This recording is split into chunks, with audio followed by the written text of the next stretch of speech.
Snarky Sims here. I'm just doing a very quick, very informal tutorial on how to do a few things in build mode that I received a comment on one of my last speed builds. So I got a comment from a friend of mine actually named Travis, so shout out to you, Travis. He said there are a lot of different things you did that I didn't even know you could do in build mode on Sims 4. I'd love to see you do a tutorial for building a basement, treehouse, moving the entire foundation of the house, chimney, closest storage, just some ideas for people like myself who are still learning all the ins and outs. So I thought it was a pretty good question. Like, these are fairly simple things to do in build mode, but if you're not really familiar with build mode, or if you haven't played the game for a really long time, you might not know about some of the new features that have come in updates. So I'm just gonna go into a lot here in Newcrest and show you how to do some of these things that Travis mentioned in his comments. So some of them are simple, some of them are a little more, I don't know, not as simple, I guess, but here we go. So the first thing, basements. Basements are actually super, super easy. Before, you had to go through a lot of trouble to make something that looked like a basement, and it wasn't really a basement, but a long time ago, actually, in an update, we got a basement tool. So it's right here. If you go into walls and empty rooms, you can see here there is a basement tool. And so it costs 60 simoleons per tile. Obviously, I'm building in free build mode, so that doesn't matter. It's not going to cost me anything. And you can just do that, and then when you go down, there's a basement. And to get access to it, you just pop in some stairs, and there you go. So basements are super easy. You can actually go down 4 levels of basement. And again, guys, like, this is stuff that, you know, you're gonna already know if you're familiar with build mode. I'm just going over it for people who may not be familiar with build mode. So you can go down, I think, 4 levels, 2, 3, 4, and I don't know if you can build another one. No, so up to 4 levels. So this gives you a lot of space underground. As you can see, you basically have the entire lot underground to add rooms and do things to. So it gives you a lot of space and a lot of breathing room when you're building stuff. I'm just going to go ahead and get rid of that. So the other one was a treehouse. So that's a little bit trickier, I guess. It's not too hard, but if you're new to build mode, it might be kind of hard. So basically, you just go in and you pick any tree you like. I think this was the one I did for the Simpsons house, the speed build that I did with the tree house. So you want a fairly big tree. So you just do that. So you place your tree down, and you're gonna want a cheat enabled for this. So the cheat is BB move objects on. And what that does is that removes the limits on, like, you know, things can't intersect each other, things can't overlap each other, like objects can't occupy the same space at the same time. It basically removes the laws of physics from the game, and that's what you need for this. So to open the cheat console, you just do Control-Shift-C, and then you type in this and hit enter. So now, as you can see, it tells me move objects cheat is on, so it's been activated. And now I can freely build. And if you're on console, actually, that cheat won't disable your trophies and achievements. So go ahead and use it. It won't screw up your progress. So what you want to do is you build a small room down here, and then you just go up and build another room, and then you go down and you just delete everything down here. I'm doing it the slow way. You could literally just, like, highlight everything and delete it. And then you just boom, and now you have your treehouse. So the crummy thing about treehouses is that we don't have ladders. So you sort of have to do the next best thing and get like a laddery looking staircase, I guess, and pop it in here. And there you go. Now you have, you know, a treehouse that your Sims can go up into. And you might want to play around with the placement of things inside the treehouse. You might notice that the Sims might not be able to walk to certain places in the treehouse or interact with certain things in the treehouse, just depending on where those things are.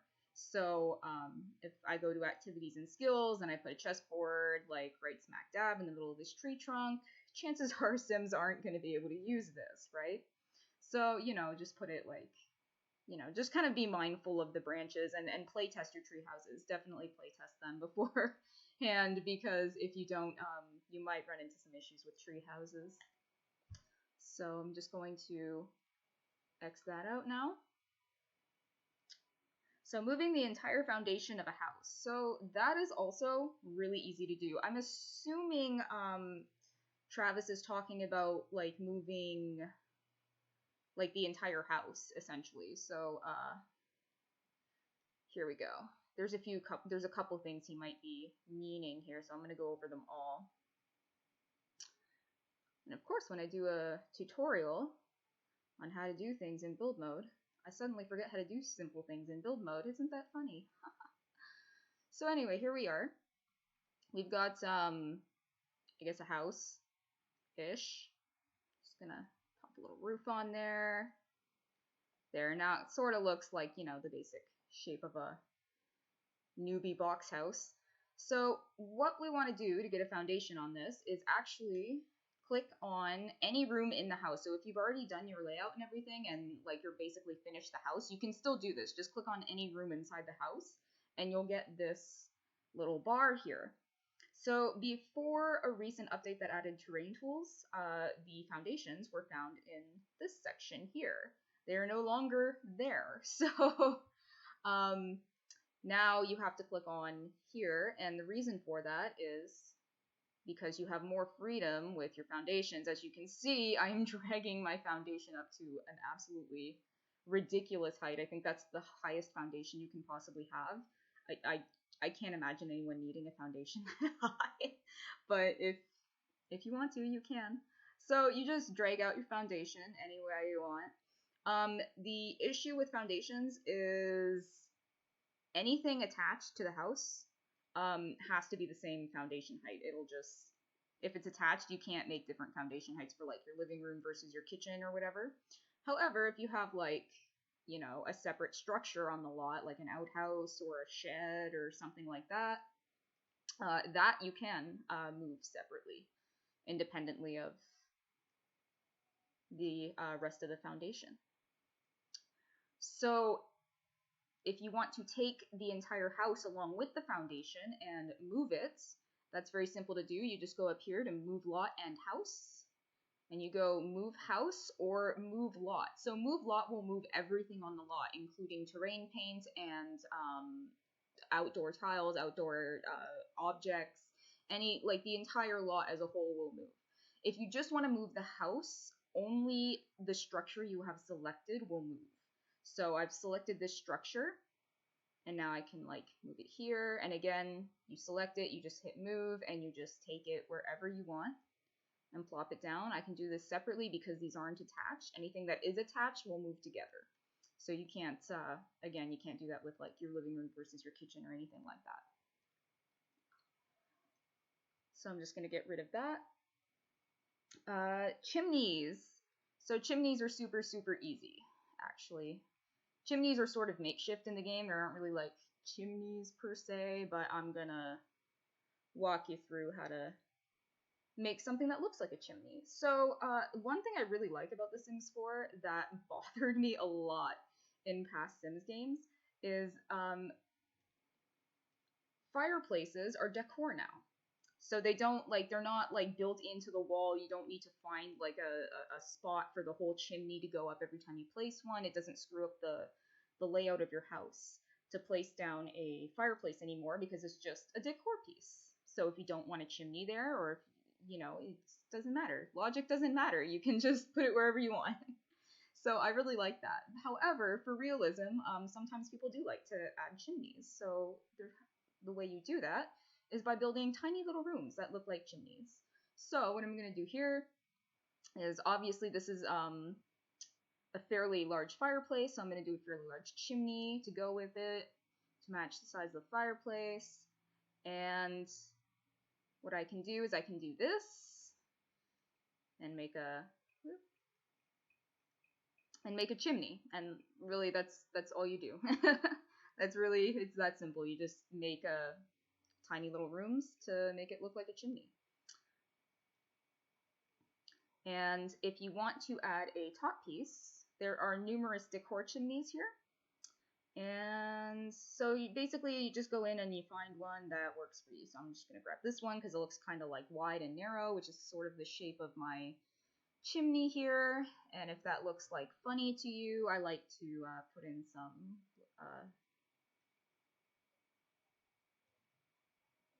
just, you know, put in something like this just to make it look a little more like ingrained into the thing instead of just like sitting on top of there. And there you go, you've got a working chimney. It's pretty simple. You can make small chimneys, you can make big chimneys, just play around with chimneys. It's not too hard actually, so. But you don't need chimneys, like I said, they're mostly for decoration. Closet storage. So the last thing Travis mentions is closet storage. So in my speed build that he commented on, I was using closets from Get Together. So the way the Get Together closets work is just build a room here, and I'm gonna do that, and that, and that, and I'm gonna pop a light in here so you can see what I'm doing. It's super easy. Because the get-together closets are actually perfectly designed for this setup. They are made to do this, so you don't need any cheats to put in these closets, the way I'm doing here. So I'm going to get the standard white one, and all we do is go boom, boom, boom, and I have built-in closet storage, and they're usable and everything. You can, you know, your Sims can get dressed using them and all kinds of stuff. And if you want some of the larger closets that come in the pack, there is another one that's quite a bit larger. There's two other ones that are quite a bit larger. So there's this one, which is sort of like a, I don't know, like a, I guess it's not a French door, but like a rustic looking one, and then like a modern one. And these all come with the Get Together expansion pack, so you won't have these unless you purchase the Get Together expansion pack. Now, if you want to make built-in closet storage without any packs, that's also pretty easy to do, and I'm going to show you how to do that. I didn't do this in the Simpson house, but you can do it if you want, with or without Get Together. So I'm going to do a fairly large closet here, and I'm just going to treat it like a room, essentially. I'm just going to make a room here. I'm going to go, I like archways for closets. You can use sliding doors. You can use something like this. Would look really cool in a closet, I think. That comes with Island Living. But I'm just going to use a base game archway, just to show you that you can do it with base game if you want to. So there's like a little base game archway. And anything in here you can make into a closet. So there are numerous decorations that I like to use for walk-in closets when I'm not using the Get Together items. And some of them are in the wall decor, and others are in miscellaneous, I believe. So there's this. This thing's really cool. I like to use it a lot. These are awesome. I put these in like all of my builds, pretty much all of my builds. And there's some formal versions too. So there's men and women's casual clothes, and there's men and women's formal clothes that you can put into closets too. And the other thing I like to put in closets, apart from hampers and things like that, if you have packs, there are going to be other things you can put in closets, of course. But for base game items, I'm really partial to shoe racks. And I'm actually just going to type it in here because I kind of forget which category it's in. Here we go. So there is a men's shoe rack and a women's shoe rack. And yeah, you place these in these aren't usable. So if you want your walk-in closet to actually be usable, because your Sims can't interact with these, they're decor pieces. So if you want your closet to actually, you know, be a usable space for your Sims, what you can do is you can put these things in here and then put in a dresser or an armoire, or, you know, something that looks like, you know, it could be in that space. And also, if you have Get Famous, there's these quite extravagant closet pieces that are actually usable, and you can put in walk-in closets if you want, but those are, again, come with a different pack. But for base game, yeah, that's essentially your walk-in closet, and then you just paint it, carpet it, however you want. And that's it. That's everything. That's everything I was going to show you today. So I hope that helped you, Travis, and I hope that helped anybody else who is sort of new to The Sims 4 or hasn't played for a really long time, or just, you know, is very new to like some of the new developments in The Sims 4 and the tools you can do in build mode. So thanks, guys. Have a nice day.